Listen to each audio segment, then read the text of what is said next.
একজন অনাথ ছেলে যে বড় হয় গ্যাংস্টার এবং স্মাগলারের ছায়াতলে। বড় হয়ে খুন খারাপি তার প্রতিদিনের রুটিন হয়ে দাঁড়ায়। ক্রিমিনাল হলেও ছেলেটি একদিন প্রেমে পড়ে। মেয়েটি শর্ত দেয়, যদি ছেলেটি অপরাধ জগৎ ছাড়তে পারে তবেই তাকে বিয়ে করবে।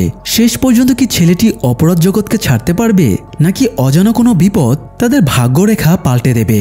জানতে হলে আসুন শুনে আসি রিসেন্টলি রিলিজ পাওয়া তামিল সিনেমা রেট্রোর এক্সপ্লেনেশন। মন্দিরে পুজো দিতে গিয়েছিল থিলাগাম এবং সন্ধ্যা দম্পতি। তারা মন্দিরে একটা অনাথ বাচ্চাকে পেয়ে যায়। বাচ্চাটাকে যে পালন করছিল সেই লোকটা একজন পুরোহিত। সে মন্দিরেই মরে পড়ে আছে। একজন স্থানীয় লোক জানায় বাচ্চাটার আপন বলতে আর কেউই নেই। তাছাড়া বাচ্চাটার আজ জন্মদিন ছিল, তাই বাচ্চাটার পালক পিতা তাকে শ্রীকৃষ্ণের মতো করে সাজিয়েছিল। সন্ধ্যার বাচ্চাটাকে দেখে বেশ মায়া হয়। তাদের কোনো সন্তান ছিল না, তাই সন্ধ্যা বাচ্চাটাকে দত্তক নিতে চাইলে থিলাগাম প্রথমে রাজি হয় না, কারণ বাচ্চাটার জাতপাত সম্পর্কে তো তাদের কিছুই জানা নেই। সন্ধ্যা বোঝায় বাচ্চার আবার জাত কিসের। সন্ধ্যার আগ্রহের কারণে থিলাগাম বাচ্চাটাকে দত্তক নিতে রাজি হয়, যদিও তার বাচ্চাটার প্রতি কোনো আবেগ ছিল না। এরপরে বাচ্চার নামকরণ অনুষ্ঠান করা হয়। বাচ্চাটার পেটে একটা ত্রিশূলের জন্মদাগ ছিল। তাছাড়া বাচ্চাটা জন্মাষ্টমীর দিনে জন্মেছে, তাই পুরোহিত বাচ্চাটার নাম পারি রাখার পরামর্শ দেয়। সেই থেকে বাচ্চাটার নাম পারি হয়ে যায়। থিলাগাম একজন লোকাল গ্যাংস্টার ছিল, তাই সে পরিবারের প্রতি বেশ উদাসীন ছিল। এই জন্য পারি সন্ধ্যার আদর ভালোবাসাতেই বড় হতে থাকে। তবে পারির একটা অদ্ভুত সমস্যা ছিল, সে কখনোই হাসত না। সন্ধ্যা অনেক চেষ্টা করেও পারিকে হাসাতে পারেনি, এমনকি সে ডাক্তারও দেখিয়েছিল, তবুও কোনো কাজ হয়নি। তাই সন্ধ্যা আর পারিকে না ঘাটিয়ে স্বাভাবিকভাবেই বড় হতে দেয়। সন্ধ্যা পারির পছন্দ মতো সবকিছুই তাকে করতে দিত, যাতে না হাসলেও অন্তত সে খুশি থাকতে পারে। তো পারির যখন কিশোর বয়স, সন্ধ্যা তখন ভীষণ অসুস্থ হয়ে যায়। মৃত্যুশয্যায় শুয়ে সন্ধ্যা পারিকে জানিয়ে দেয় তারা পারির আসল বাবা মা না। পারিকে তারা মন্দিরে কুড়িয়ে পেয়েছিল। পারি তখন জিজ্ঞেস করে, এই জন্যই তাহলে বাবা মাকে পছন্দ করে না? সন্ধ্যা বলে, বাবা তোকে পছন্দ করুক বা না করুক, তবু তো সে তোর বাবা। তাই আমাকে কথা দে, আমার মৃত্যুর পরে তুই তোর বাবার খেয়াল রাখবি। পারি তার মরণাপন্ন মায়ের কথা মেনে নেয় এবং বাবার খেয়াল রাখার প্রতিশ্রুতি দেয়। এরপরে সন্ধ্যা মারা যায়। পারি শ্মশানে মন খারাপ করে বসেছিল। তখন তার প্রায় সমবয়সী রুক্মিণী নামের একটা মেয়ে তার পাশে এসে বসে। রুক্মিণীরও আজকে মা মারা গেছে। তবে রুক্মিণী খুব স্ট্রাগলিং ফ্যামিলিতে মানুষ হয়েছে। তার বাবা একজন মাতাল, সংসারের প্রতিও উদাসীন। তাই পরিস্থিতির সাথে খাপ খাইয়ে রুক্মিণী বেশ শক্ত মনের হয়ে গিয়েছিল। সে পারিকে মন খারাপ করে বসে থাকতে দেখে সান্ত্বনা দেওয়ার চেষ্টা করে এবং হাসি খুশি থাকতে বলে। পারি জানায় সে কখনো হাসতে পারে না। তখন রুক্মিণী তাকে বলে, তুমি হাসতে শেখার চেষ্টা করো, হাসলে তোমাকে খুব সুন্দর লাগবে। কথাটা শুনে পারি চমকে উঠে রুক্মিণীর দিকে তাকায়, কারণ মৃত্যুর আগে মাও তাকে একই কথা বলেছিল। এই সময় রুক্মিণীকে একজন ডাক দিলে সে উঠে চলে যায়। যাই হোক, স্ত্রীর মৃত্যুর পরে থিলাগাম পারিকে ঘাড়ের ওপর বোঝা মনে করছিল। সে ভেবেছিল পারিকে কাশিতে বা কোনো অনাথ আশ্রমে পাঠিয়ে দেবে কিনা। তো একদিন থিলাগাম আর পারি ট্রেনে করে কোথাও যাচ্ছিল। এ সময় শত্রুপক্ষ তাদের অ্যাটাক করে। পারি ছোটবেলা থেকেই ক্যারাতে প্রশিক্ষণ নিয়েছিল, তাই কিশোর হলেও পারি একাই শত্রুপক্ষের শক্ত সমর্থ সবগুলো লোককে মেরে ধরাশয়ী করে ফেলে। এটা দেখে থিলাগাম মুগ্ধ হয়ে যায় আর পারিকে প্রথমবার নিজের ছেলে হিসেবে মেনে নেয়। এরপরে প্রায় 18 বছর কেটে যায়। আফ্রিকায় এক গ্রুপ মাফিয়ারা ইন্ডিয়া থেকে আসা একটা কন্টেইনার রিসিভ করার জন্য অপেক্ষা করছিল। এই কন্টেইনারে গোল্ডফিশ আসার কথা ছিল। গোল্ডফিশ আসলে একটা কোড ল্যাঙ্গুয়েজ ছিল, যার আড়ালে বড়সড় কিছু ডেলিভারি আসার কথা ছিল। কিন্তু কন্টেইনারটা খুলে তারা দেখে ভেতরে তাদের কাঙ্ক্ষিত জিনিস না, বরং আসল ফিশ রাখা আছে। আর এই ঘটনাকে কেন্দ্র করেই মূলত পুরো সিনেমার প্লট বদলে যাবে। যাই হোক, আফ্রিকান মাফিয়া ইন্ডিয়ায় তাদের বন্ধুকে এই ব্যাপারটা জানিয়ে দেয়। এদিকে পারি এখন পুরোপুরি গ্যাংস্টার হয়ে উঠেছে। থিলাগামের হয়ে সকল ঝামেলা, সেটেলমেন্ট সবকিছু সে একা হাতেই সামলায়। বলা চলে ওই এলাকার মাফিয়া সাম্রাজ্য তার হাতের মুঠোয়। তবে মাফিয়া হলেও পারি প্রেমে পড়ে যায় আর আগামীকাল তার বিয়েটা আবার হচ্ছে সে রুক্মিণীর সাথে। ছোটবেলায় শ্মশানে যার সাথে পারির দেখা হয়েছিল। যদিও মাঝখানে দীর্ঘ বছর পারির সাথে রুক্মিণীর কোনো যোগাযোগ ছিল না। রুক্মিণী বড় হয়ে পশু চিকিৎসক হয়েছে। বছর চারেক আগে পারির ছোট ভাই মানে থিলাগামের দ্বিতীয় বউয়ের ছেলে তার পোষা কুকুরকে রুক্মিণীর কাছে চিকিৎসার জন্য নিয়ে গিয়েছিল। পারিও গার্জিয়ান হয়ে তার সাথে গিয়েছিল। পারি কুকুর টুকুর তেমন পছন্দ করত না, এই জন্য রুক্মিণী কুকুরটা জোর করে পারির কোলে তুলে দেয়। আর তখনই কুকুরটা পারির কোলে হিসু করে দেয়। পারি বিরক্ত হয়ে কুকুরটা নামিয়ে শার্টটা খুলে ছোট ভাইকে ছুঁড়ে মেরে চলে যাচ্ছিল। তখন পেছন থেকে রুক্মিণী বলে ওঠে, এখনো হাসতে শেখনি, হাসলে কিন্তু তোমাকে সত্যি সুন্দর লাগবে। কথাটা শুনেই পারি চমকে ওঠে এবং রুক্মিণীর কাছে ফিরে আসে। যেদিন পারির মা মারা গিয়েছিল সেদিন রুক্মিণীরও মা মারা গিয়েছিল। রুক্মিণীর বাবা মাতাল ছিল, তার কোনো হুঁশই ছিল না। আবার রুক্মিণী মেয়ে বলে তাকে মায়ের মুখাগ্নি করতেও দেওয়া হচ্ছিল না। তখন কাছাকাছি পারি মায়ের চিতার সামনে বসেছিল, তাই রুক্মিণীর আত্মীয়রা পারিকে ডেকে রুক্মিণীর মায়ের মুখাগ্নি করতে বলে। পারি তখন একটা অদ্ভুত কাজ করে ফেলে। সে রুক্মিণীর হাত ধরে সমাজের নিয়মের ঊর্ধ্বে গিয়ে দুজনে মিলে রুক্মিণীর মায়ের মুখাগ্নি করে। সেই থেকে মূলত রুক্মিণী পারিকে ভালোবেসে ফেলে। তাই প্রায় 14 বছর কেটে গেলেও আজও রুক্মিণী পারিকে ভোলেনি। পারিরও রুক্মিণীর প্রতি আলাদা অ্যাট্রাকশন ছিল, কারণ ছোটবেলায় মায়ের পরে একমাত্র পারি তার পাশে বসে মমতা ভরে কথা বলেছিল। তো শীঘ্রই দুজনের মধ্যে ভালো সম্পর্ক গড়ে ওঠে। কিন্তু পারি গ্যাংস্টার বলে রুক্মিণী তাকে বিয়ে করতে চাইছিল না। তাই 4 বছর প্রচেষ্টার পরে পারি সিদ্ধান্ত নেয় সে তার বাবার হয়ে কাজ করবে না। সে এই অন্ধকার দুনিয়া থেকে বেরিয়ে এসে রুক্মিণীর সাথে নতুন করে জীবন শুরু করবে।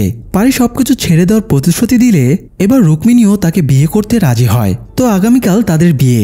এই জন্য পারি আজকে তার সব শত্রুদের, মানে এতদিন বিভিন্ন সময়ে যাদেরকে সে মারধর করেছিল, তাদের এক জায়গায় ডেকে ঘোষণা দেয় কাল তার বিয়ে।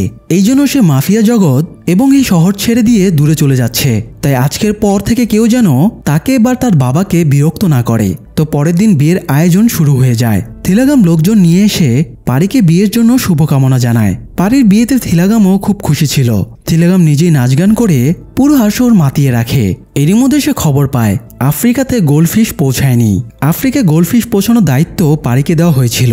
তাই থিলাগাম পারিকে ছাদে ডেকে নিয়ে গিয়ে এই ব্যাপারে জিজ্ঞেস করলে পারি জানায় সেই গোল্ডফিশ বদলে দিয়েছে, কারণ এর কারণে অসংখ্য নিরীহ মানুষের জীবন চলে যাবে। এমনিতেই তারা না জানি কত মানুষের মৃত্যুর জন্য দায়ী। তাই সে আর নতুন করে কারো মৃত্যুর কারণ হতে চায় না। সব শুনে থিলাগাম এবার রেগে যায় এবং পারিকে চড় মেরে বলে, সেদিন তোর মতো অনাথকে তুলে আনাটাই আমার ভুল হয়েছে। তুই কখনই আমার ছেলে হবার যোগ্য না। কথাটা পারি মনে ভীষণ আঘাত করে, তার চোখে পানি চলে আসে। এই সময় সেখানে রুক্মিণী চলে আসে। তাই তারা সবাই স্বাভাবিক আচরণ শুরু করে এবং রুক্মিণী পারিকে নিয়ে নিচে চলে যায়। কিন্তু থিলাগাম কিছুতেই মানতে পারছিল না পারি তার সাথে বেইমানি করেছে।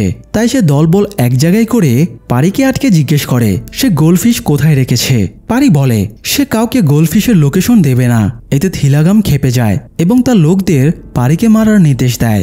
এবার নিরুপায় হয়ে আত্মরক্ষার জন্য পারি প্রতিশ্রুতি ভেঙে ফাইট শুরু করে। থিলাগাম ভাবছিল রুক্মিণীর জন্যই পারি বিগড়ে গেছে। রুক্মিণীর প্রেমে না পড়লে পারি তার অবাধ্য হতো না। তাই সে একটা ছুরি নিয়ে রুক্মিণীকে খুন করার জন্য এগিয়ে যায়। সে রুক্মিণীর ওপরে ছুরি চালাতেই যাচ্ছিল, তখন পারি ছুটে এসে তাকে আটকায় এবং ছুরিটা দিয়ে থিলাগামের পুরো হাত কেটে দেয়।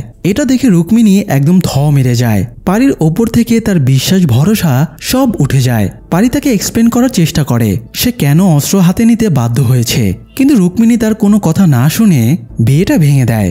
একটু পরে পুলিশ এসে পারিকে গ্রেফতার করে নিয়ে যায়। জেলের ভেতরে পারি মারামারি না করে থাকার যথাসাধ্য চেষ্টা করে, কিন্তু থিলাগাম এবং তার বস মিনিস্টার ধর্মেন্দ্রের লোকেরা পারিকে সময় অসময়ে মারধর করতে থাকে। এমনকি পুলিশও পারির ওপরে অনেক নির্যাতন করত। তাই এক পর্যায়ে পারি ধৈর্যের বাঁধ ভেঙে যায় এবং সেও তাদের ডিফেন্ড করতে শুরু করে। পারি পুলিশ গুন্ডা কোনো বাছবিচার করে না, যে তার সাথে টক্কর নিতে আসে তাকেই মেরে বেহাল দশা করে দেয়। এবার পুলিশ থেকে শুরু করে সব কয়েদি পারিকে ভয় পেতে শুরু করে এবং তাকে সমীহ করে চলে। পারির ফাইটিং স্কিল দেখে জেলার একটা মাফিয়া গ্রুপের সাথে কন্ট্যাক্ট করে। এই মাফিয়া গ্রুপটা ফাইটারদের নিয়ে বক্সিং রিংয়ে ফাইটিং করাতো। জেলার পারির বিনিময়ে মাফিয়ার সাথে 10 লাখের ডিল করে, কিন্তু জেলার পারিকে প্রস্তাবটা দিলে পারি সোজাসাপটা না করে দেয়। তার এখান থেকে মুক্ত হবারও ইচ্ছে নেই, আবার ফাইটার হবারও ইচ্ছে নেই। তো এভাবে প্রায় 5 বছর কেটে যায়। পারির কয়েকজন বন্ধু একদিন জেলে দেখা করতে এসে জানায় তারা রুক্মিণীর খোঁজ পেয়েছে। সে আন্দামান দ্বীপের কাছে ব্ল্যাক আইল্যান্ডে একটা এনজিওর হয়ে কাজ করে। রুক্মিণী এখনো বিয়ে করেনি শুনে পারির ভেতরটা তোলপাড় করতে শুরু করে। সে জেল থেকে বের হওয়ার জন্য ছটফট করতে শুরু করে। তাই সে জেলারের কাছে গিয়ে বলে সে মাফিয়াদের হয়ে ফাইটিংয়ে লড়তে রাজি। জেলার যেন কন্ট্রাক্টের পুরো টাকাটা নিয়ে তাকে বাইরে বের করার ব্যবস্থা করে। জেলার পারিকে রাতের বেলা কৌশলে জেলের বাইরে বের করে নিয়ে যায় এবং মাফিয়া গ্রুপটার হাতে তুলে দেয়। এখানে পারি অন্য প্ল্যান করে রেখেছিল। সে মাফিয়া গ্রুপের সবাইকে মেরে সেখান থেকে মুক্ত হয়ে পালিয়ে যায়। কারণ সে যত দ্রুত সম্ভব রুক্মিণীর কাছে পৌঁছাতে চায়। কিন্তু ব্ল্যাক আইল্যান্ডে গিয়ে থাকার জন্য তো একটা উদ্দেশ্য দরকার। তাই পারি বন্ধুদের সহায়তায় ডাক্তার চ্যাপলিন ললি নামের একজন লাফিং থেরাপিস্টকে কিডন্যাপ করে। এরপরে তাকে বলে তারা ব্ল্যাক আইল্যান্ডে গিয়ে একটা হাহা হাসপাতাল খুলবে। পারি সেখানে প্রধান ডাক্তার হিসেবে যাবে আর ডাক্তার চ্যাপলিন তার অ্যাসিস্ট্যান্ট বা কম্পাউন্ডার হিসেবে থাকবে। চ্যাপলিন জিজ্ঞেস করে এই কাজের জন্য পারি তাকেই কেন টার্গেট করলো। তখন পারি বলে চ্যাপলিন একবার জেলের ভেতরে কয়েদিদের লাফিং থেরাপি দিতে গিয়েছিল। সেবার চ্যাপলিন পারিকে খুব বিরক্ত করেছিল, এই কারণেই পারি এখন সেটার শোধ নিচ্ছে। যাই হোক, এরপরে পারি চ্যাপলিন এবং বন্ধুদের নিয়ে ব্ল্যাক আইল্যান্ডে পৌঁছে যায়। সেখানে পা রাখতেই পারির ভেতরে কেমন যেন অন্যরকম একটা ফিলিংস তৈরি হয়। তার হার্টবিট বেড়ে যায়, গায়ের লোম খাড়া হয়ে যায়, হাত এবং চোখের পাতা কাঁপতে শুরু করে। ডাক্তার চ্যাপলিন বলে হয়তো প্রেম ঘটিত কারণেই এমনটা হচ্ছে।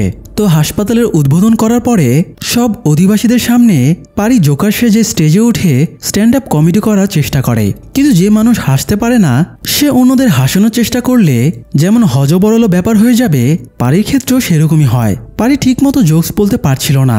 এ সময় সেখানে রুক্মিণী চলে আসে। রুক্মিণীকে দেখে পারি থ মেরে যায় এবং অপলক তার দিকে তাকিয়ে থাকে।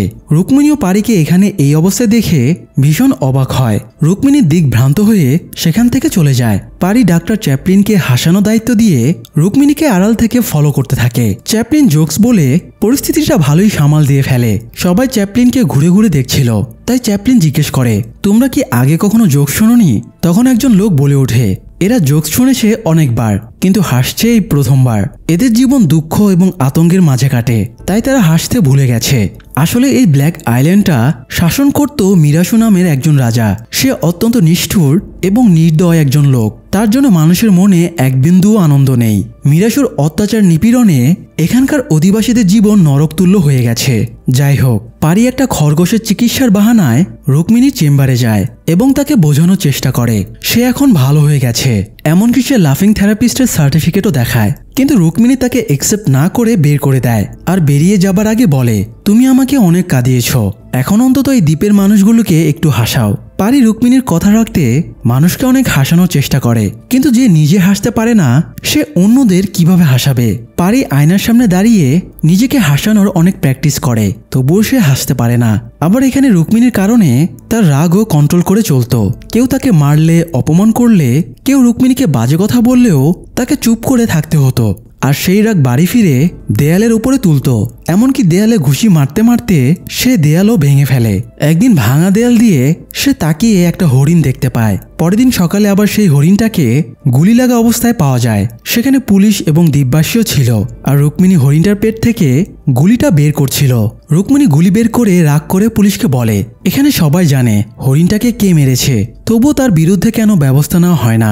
এটা শুনে ফ্রেডি ওরফে জুনিয়র লর্ড এগিয়ে এসে বলে এই দ্বীপে তার বিরুদ্ধে স্টেপ নেওয়ার ক্ষমতা কারণেই, আসলে হরিণটাকে সেই মেরেছিল। এ সময় গ্রামবাসী দাবি করে প্রাণী হত্যার কারণে তাদের অভিশাপ লাগবে। সামনের জারামণি মন্দিরটা অনেক বছর ধরে মিরাসু বন্ধ করে রেখেছে। মন্দিরে পুজো দিতে পারলে হয়তো তাদের অভিশাপ কাটবে। তাই মিরাসুকে বলে মন্দিরটা আবারও খোলানো উচিত। কিন্তু মিরাসুর লোকেরা স্পষ্ট জানিয়ে দেয় এই মন্দিরে দরজা খোলা হবে না। এদিকে ফ্রেডি রুক্মিণীর সাথে বাজে বিহেভ করছিল, তার গায়ে টাচ করার চেষ্টা করছিল। এটা দেখে পারি আর সহ্য করতে পারে না। সে তো রুক্মিণীর সামনে মারামারি করতে পারবে না, তাই পেছনে থাকা মন্দিরের দরজার উপরে জোরে একটা ঘুষি মারে আর এক ঘুষিতেই মন্দিরের দরজাটা ভেঙে পড়ে যায় এবং দ্বীপবাসীরা আনন্দে উলুধ্বনি দিতে শুরু করে। ফ্রেডি এই সময় আর কোনো ঝামেলা না করে পারিকে সন্ধ্যায় তার আখড়ায় স্ট্যান্ড আপ কমেডি করতে আসতে বলে। ফ্রেডি সান্ডার বিরিয়ানি রান্না করে পারির জন্য অপেক্ষা করবে, কিন্তু ফ্রেডি রুক্মিণীর সাথে বাজে ব্যবহার করেছে। পারির মাথায় শুধু এই জিনিসটাই ঘুরপাক খাচ্ছিল। তাই সে সোজা ফ্রেডির আস্তানায় চলে যায় এবং তাদের মারধর শুরু করে। একে একে পারি 27 জনকে মেরে ধরাশয়ী করে ফেলে। পরের দিন ফ্রেডি কনস্টেবলকে দিয়ে রুক্মিণীর কাছে খবর পাঠায় সে আর হরিণ শিকার করবে না। রুক্মিণী অবাক হয়ে যায় একদিনে ফ্রেডি নিজের মত পাল্টালো কিভাবে। তখন কনস্টেবল জানায় পারি ওদের সুন্দরভাবে বুঝিয়ে অনুরোধ করেছে, তাই ওরা মেনে নিয়েছে। একটু পরে পারি রুক্মিণীর কাছে আসে এবং তাকে ফ্রেডির আস্তানা নিয়ে যেতে চায়, যাতে ফ্রেডি রুক্মিণীর কাছে ক্ষমা চায় এবং সাক্ষী দেয় পারি তাদের কিভাবে মুখের কথায় বুঝিয়ে সুজিয়ে ভালো মানুষ বানিয়েছে। এদিকে ফ্রেডির আস্তানায় কোনো কাজে কয়েকজন মাফিয়া মেম্বার এসেছিল। ফ্রেডিরা তাদের কাছে পারির ব্যাপারে অভিযোগ দেয়। পারি যখন আস্তানার দিকে আসছিল তখন তারা মাফিয়ার লিডারকে ডেকে পারিকে দেখায় পারিকে দেখেই ওরা চমকে ওঠে, কারণ পারি জেল থেকে বেরিয়ে যে মাফিয়া গ্রুপকে ধোলাই করেছিল এরাই সেই গ্রুপটা। মাফিয়া লিডার থিলাগামকে ফোন দিয়ে জানায় পারি এবং রুক্মিণী দুজনেই ব্ল্যাক আইল্যান্ডে আছে। কথাটা শুনে থিলাগাম আনন্দে লাফিয়ে ওঠে, তবে সে এখনই স্টেপ নিতে বারণ করে, কারণ ওরা পারিকে সামলাতে পারবে না। থিলাগাম আরও লোকজন নিয়ে আসবে, এরপরে পারির বিরুদ্ধে পদক্ষেপ নেবে। পারি ফ্রেডের আস্তানায় ঢুকতেই মাফিয়া গ্রুপটা ভেতরে লুকিয়ে পড়ে, আর ফ্রেডিরা সবাই রুক্মিণীর পায়ে পড়ে তার কাছে ক্ষমা চেয়ে বলে তারা আর কখনো হরিণ মারবে না এবং কোনো মেয়ের সাথে বাজে ব্যবহার করবে না।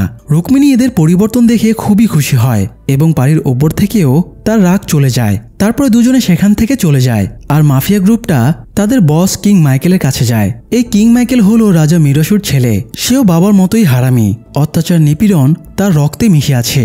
সেই মূলত ফাইটিং সিন্ডিকেটটা চালাতো। তো তারা মাইকেলকে গিয়ে জানায় তাদেরকে যে মেরেছিল এবং যে গোল্ডফিশ ঝেড়ে দিয়েছে, যাকে পুরো দেশ তন্ন করে খুঁজে বেড়াচ্ছে, সে আসলে তাদের দ্বীপেই হাসির ডাক্তার সেজে বসে আছে। এটা শুনে মাইকেল এবং মিরাসু দুজনেই পারিকে ধরে আনতে বলে। অন্যদিকে থিলাগামও রেডি হয়ে পারিকে সায়স্তা করতে আসছিল, অর্থাৎ বোঝাই যাচ্ছে সামনে পারির জন্য কত বড় বিপদ অপেক্ষা করছে। এদিকে পারি রুক্মিণীকে নিয়ে বাইকে করে যাচ্ছিল, তখন রুক্মিণী পারিকে জড়িয়ে ধরে, আর পারি এবার লাইফে প্রথমবারের মতো খুশিতে হেসে ফেলে। পারির হাসি দেখে রুক্মিণী বলে তোমার হাসি এত সুন্দর। কথাটা শুনে পারি আরও হাসতে থাকে, আর এই দিনের পর থেকেই পারি হাসি শিখে যায় এবং রুক্মিণীর সাথে তার সম্পর্ক আগের চেয়েও আরো ভালো হয়ে যায়। তারা একসাথে পুরো দ্বীপে ঘোরাঘুরি করে বেড়াতো আর সুযোগ পেলে মানুষের সেবা করত। গ্রামে একজন পাগল মহিলা ছিল যার কাছে কেউ ভিড়তে পারত না। পারি সেই পাগল মহিলাকেও কথা বলে শান্ত করে ফেলে। এদিকে একই সময়ে রাজা মিরাসু আর মাইকেল মধ্যযুগীয় বর্বরতা চালিয়ে যাচ্ছিল। অনেকদিন আগে একজন পুরোহিত মিরাসুর ভবিষ্যৎবাণী করেছিল তাকে ধ্বংসের জন্য একটি ছেলে এই দ্বীপেই জন্মাবে এবং তার পেটে ত্রিশূল আগা থাকবে। সেই থেকে এই দ্বীপে যত ছেলে জন্মাতো মিরাসু সেই সব বাচ্চাকে চেক করত। যদি সন্দেহজনক মনে হতো তাহলে বাচ্চাটাকে মেরে ফেলত, আর সন্দেহজনক না হলে বাচ্চাটাকে মায়ের কোলে ফিরিয়ে দিত, কিন্তু শর্ত দিত 12 বছর বয়স হলেই ছেলেকে তাদের খেদমতের জন্য পাঠিয়ে দিতে হবে। পুরুষ হোক বা মহিলা, যারাই তাদের বিরুদ্ধে যেত তাদেরকেই তারা অত্যন্ত নির্মমভাবে হত্যা করত।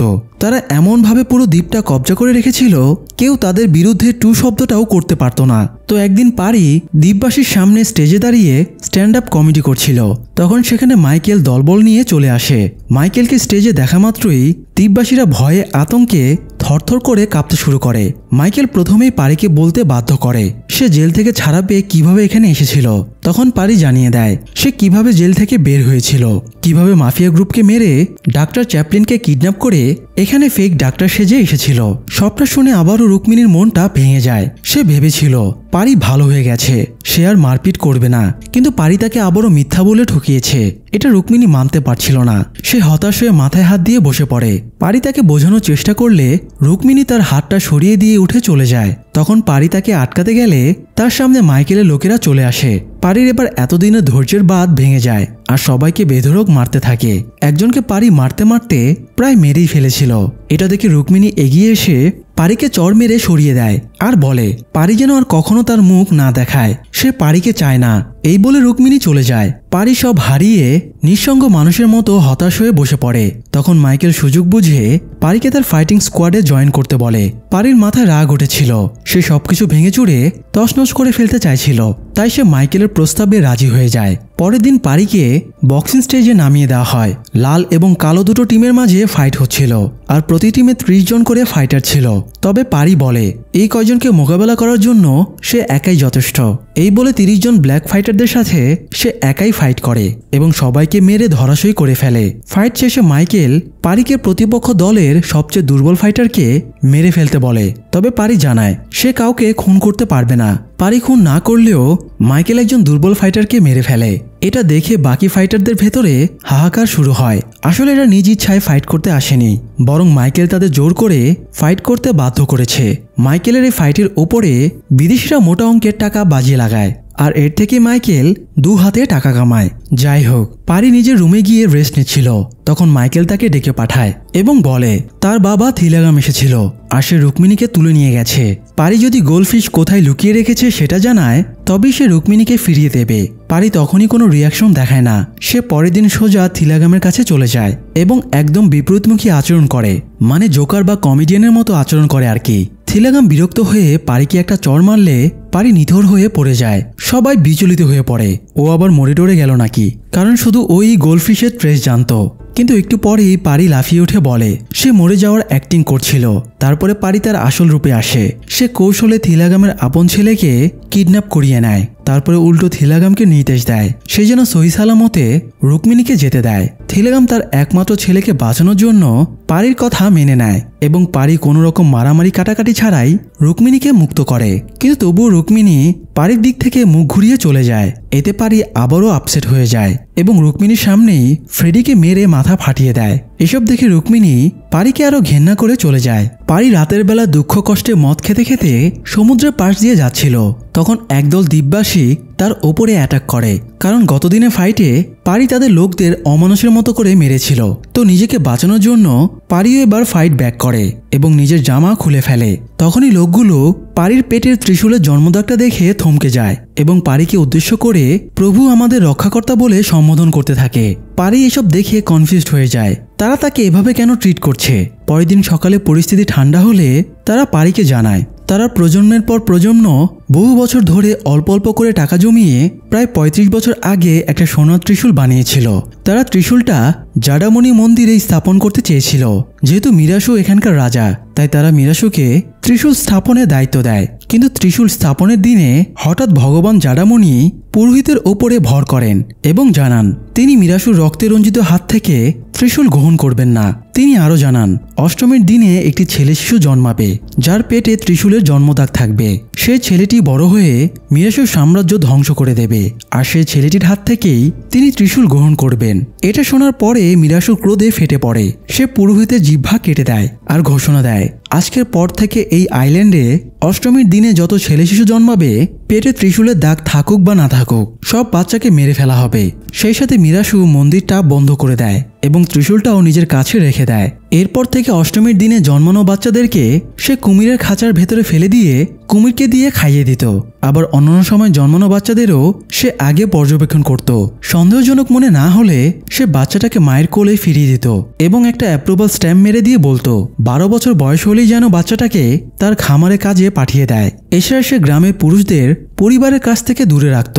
তাদের শুধু বছরে একবার পরিবারের সাথে দেখা করার অনুমতি ছিল।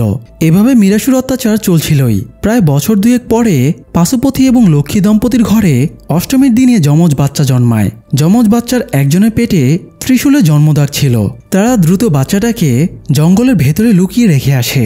এরপরে মিরাসুর লোকেরা যখন দেখতে আসে তখন তারা দ্বিতীয় বাচ্চাটাকে দেখে চলে যায়। তারপরে তারা সেই পুরোহিত মানে মিরাসু যার জিহ্বা কেটে দিয়েছিল তাকে দিয়ে বাচ্চাটাকে অনেক দূরে পাঠিয়ে দেয়। আর পারিই ছিল সেই বাচ্চাটা। তারা ভগবানের সাথে মিল রেখে পারির নাম রেখেছিল জাডামণি। বাচ্চা হারানো দুঃখে পারির মা পাগল হয়ে গিয়েছিল। তারা অপেক্ষায় ছিল পুরোহিত 20 বছর পরে জাডামণিকে নিয়ে ফিরে আসবে। কিন্তু পুরোহিত তো অনেক বছর আগেই মারা গিয়েছিল। তারপরে থিলাগান এবং সন্ধ্যা পারিকে অ্যাডপ্ট করেছিল, তাই পারিও তার আসল পরিচয় কখনো জানতে পারেনি। দ্বীপবাসী ভেবেছিল তাদের রক্ষাকর্তা হয়তো আর ফিরে আসবে না, কিন্তু ভাগ্যই পারিকে এই দ্বীপে টেনে এনেছে।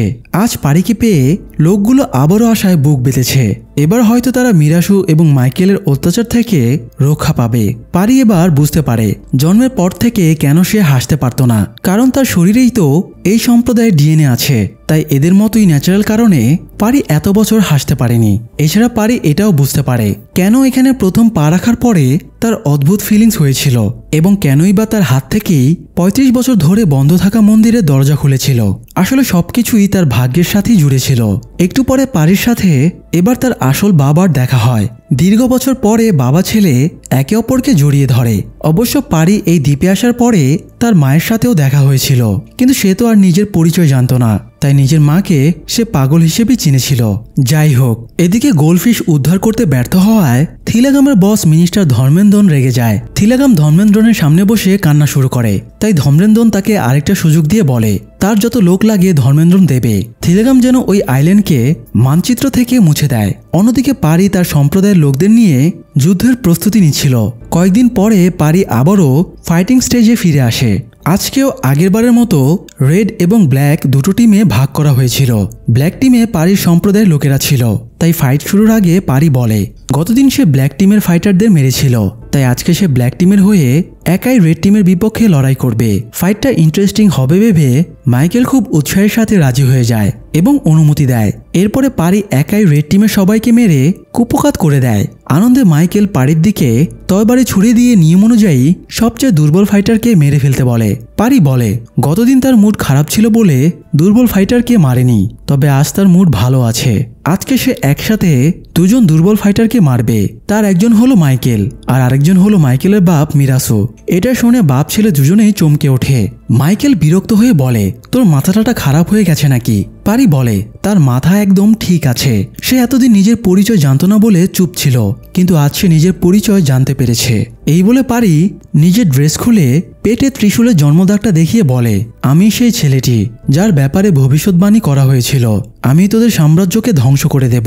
পারির পেটে ত্রিশূলের জন্মদাগ দেখে বাবা ছেলে আতঙ্কিত হয়ে পড়ে। মিরাসু বলে এই সেই ছেলে যাকে মারার জন্য তারা এত চেষ্টা করেছে, অথচ আজ সেই যমদূত হয়ে তাদের সামনে হাজির হয়েছে। একেই বোধহয় বলে কার্মা ইজ এ বিচ। যাই হোক, মিরাসু পারিকে খুন করে ফেলার নির্দেশ দেয় এবং নিজে সেখান থেকে সেফলি পালিয়ে যায়। নির্দেশ পেয়ে মিরাসুর লোকেরা পারির ওপরে গুলি চালাতে শুরু করে, তবে পারির সম্প্রদায়ের লোকেরা ঢাল নিয়ে পারি চারিদিকে দাঁড়িয়ে পড়ে। এতে পারির গায়ে একটা গুলিও লাগে না। এদিকে পারিদের আরো কিছু লোক ব্যাকআপ হিসেবে ভেতরে লুকিয়েছিল। প্রয়োজন বুঝে তারা বেরিয়ে এসে আচমকা মিরাসুর লোকদের উপরে তীর ছুঁড়ে তাদের মেরে ফেলে। তখন মাইকেল তার বাকি লোকদের বের করে আনে এবং নিজেও ফাইটিং স্টেজে নেমে আসে। এবার দুই পক্ষের লোকদের ভেতরে মুখোমুখি লড়াই শুরু হয়ে যায়। মাইকেল আর পারি দুজনে মারামারি শুরু করে। তুমুল মারামারির পরে মাইকেলকে ধরাশয়ী করে ফেলে এবং তাকে একটা পুলের সাথে টানিয়ে রাখে। ফাইটিং গেম শুরু হবার আগে প্রতিবার মাইকেল এই পুলের সাথে একজন নিরীহ লোককে টানিয়ে রাখত আর তীর ছুঁড়ে তাকে মেরে ফেলে গেমের স্টার্ট করা হতো। এই জন্যই তাকে এই শাস্তি দেওয়া হয়। এরপরে মাইকেল দলবল নিয়ে মিরাসুর প্রাসাদে হামলা করে। মিরাসু শেষ মুহূর্তে নিজেই নিজের বন্দুক দিয়ে গুলি খেয়ে আত্মহত্যা করে। তখন পারি সোনার ত্রিশূলটা উদ্ধার করে নিয়ে দলবল সহ গ্রামে ফিরে আসে। মিরাসুর নিয়ম ছিল গ্রামের পুরুষেরা শুধুমাত্র বছরে একবার পরিবারের সাথে দেখা করতে পারবে। মিরাসুর মৃত্যুতে এবার সব পুরুষ গ্রামে ফিরে আসে এবং পরিবারকে আলিঙ্গন করে। তাদের মাঝে পারির জন্মদাত্রী মাও দাঁড়িয়েছিল। পারি মাকে জড়িয়ে ধরে কাঁদতে শুরু করে। সেখানে কিছুটা দূরে রুক্মিণীও দাঁড়িয়েছিল। পারি তার আসল বাবা মায়ের সাথে রুক্মিণীকে পরিচয় করিয়ে দেয়। রুক্মিণীও মান অভিমান ভুলে এবার পারিকে মেনে নেয়। তারপরে পারি সোনার ত্রিশূলটা মন্দিরে দেবতার হাতে অর্পণ করে। অন্যদিকে থিলাগাম বিশাল সশস্ত্র বাহিনী নিয়ে ব্ল্যাক আইল্যান্ডে চলে আসে। সে প্রথমেই মাইকেলের ফাইটিং স্টেজে যায় এবং মাইকেলকে পুলের সাথে বাধা অবস্থায় পায়। মাইকেল বলে সে জানে গোল্ডফিশ কোথায় আছে। পারি তাকে গোল্ডফিশের অ্যাড্রেস দিয়ে গেছে। এটা শুনে থিলাগাম তাকে পুল থেকে নামিয়ে আনে আর মাইকেল তাদেরকে মন্দিরের সামনে নিয়ে আসে। মন্দিরের সামনে এসেই তাদের চক্ষু চড়ক গাছ হয়ে যায়। গ্রামের নারী পুরুষ সবাই মন্দিরের সামনে জড়ো হয়েছিল আর তাদের প্রত্যেকের হাতে মরণাস্ত্র রকেট লঞ্চার ছিল। আসলে যে গোল্ডফিশ নিয়ে এত ঝামেলা, এই রকেট লঞ্চারগুলি হলো সেই গোল্ডফিশ। পারি তার মাকে শুট করতে বললে তার মা শুট করে এবং থিলাগামদের পেছনে রকেটটা পড়ে ব্লাস্ট করে। একটা রকেট লঞ্চারের বিস্ফোরণেই যে ধামাকা হয়েছে তাতে এরা সবাই যদি শুট করে তাহলে ওদের হাড়গোড়েরও অস্তিত্ব থাকবে না। তাই থিলাগাম তার পুরো বাহিনী নিয়ে আত্মসমর্পণ করে আর গ্রামের সবাই চূড়ান্ত বিজয়ে আজকে প্রাণ খুলে হাসতে শুরু করে। কয়েকদিন পরে পুলিশ সব রকেট লঞ্চারগুলো উদ্ধার করে আর আফ্রিকার জঙ্গিদের কাছে অস্ত্র স্মাগলিংয়ের দায়ে মিনিস্টার ধর্মেন্দ্রনকে গ্রেপ্তার করে নেয়। এদিকে অনেক বাধা অতিক্রমের পরে অবশেষে পারি এবং রুক্মিণীর বিয়ের মঞ্চে বসে। থিলাগামের অনিচ্ছা সত্ত্বেও পারি তাকে দিয়ে আশীর্বাদ করায়। সেখানে গ্রামের সব লোকের পাশাপাশি থিলাগাম এবং মাইকেলও বসেছিল।